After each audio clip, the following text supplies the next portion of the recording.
Today is April 4, around 3:30 PM and palabas nga kami ni Sisi. Kasama nga rin namin pala si Tita Bok. Ganda-ganda, masakit ulo niyan.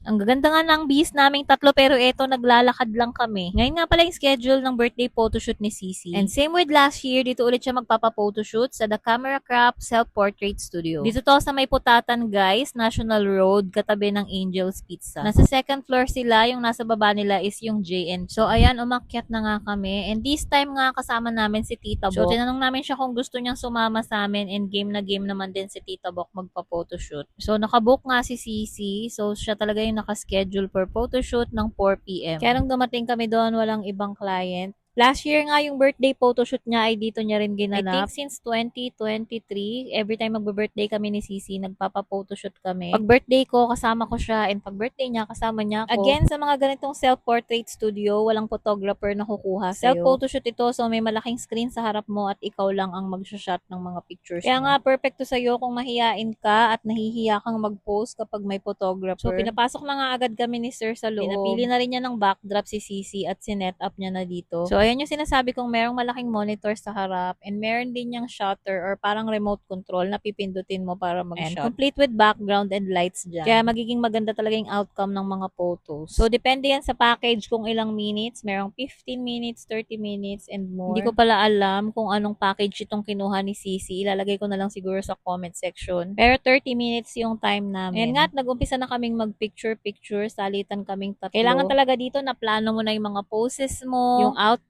mo, para talagang ma-maximize mo yung 30 minutes. Kaya lagi kaming magkasama ni Sisi. Like, para habang nag-change outfit yung isa naman ang magpipicture. So, salitan, para magamit talaga yung 30 minutes ng maayos. Well, may mga photo studio na pwede mong pa-stop yung time kung magbibihis ka. Pero meron ding iba na hindi ka pwedeng magpa-post, dire-diretso. So, nasa diskarte mo na lang talaga. Actually, naatake ako ng migraine yan. 2 araw nang masakit yung ulo ko. Plus, ang daming ilaw dito. Talagang sobrang nadagdagan yung sakit ng ulo ko. Feeling ko nga hindi magiging maganda yung mga pictures ko kasi hindi maganda yung pakiramdam ko. But still, nag-enjoy pa rin naman kaming tatlo. O di ba makapose ang ante mo, hindi naman halatang masakit talaga ang ulo. Sa mga gantong self-portrait studio nga pala, meron na ring mga props dyan na pwede nyong gamitin. Dito sa The Camera Crop, libre mong magamit lahat ng props na nandyan sa loob. Pero merong ibang mga studio na may bayad yung mga props. Like before, meron ako napuntahan na may mga bayad yung props nila kahit yung mga chairs. And limited kung ilang props lang yung pwede mong gamitin. Wala nga pala silang number balloon dito. So kung gusto nyo mag-picture ng may number balloon pag birthday nyo, ayan, pwede naman kayong magdala. Kung quality ng photos, yung spacious na lugar, kasi dito pwede kang gumamit ng 3 klase ng background. Ito, highly recommended ko talaga itong The Camera Crop. Pero kung tipid yung pag-uusapan, meron pang ibang mga photo studio na mas mura dito. Pero sulit na sulit talaga dito kasi maganda yung service. And yun nga, spacious yung pinaka-studio nila. Sa mga napuntahan kong photo studio, eto yung pinakamalaki yung loob. And eto nga, malapit lang din to sa amin. So kung naghahanap kayo ng self-portrait studio, pwede to for family, for birthdays,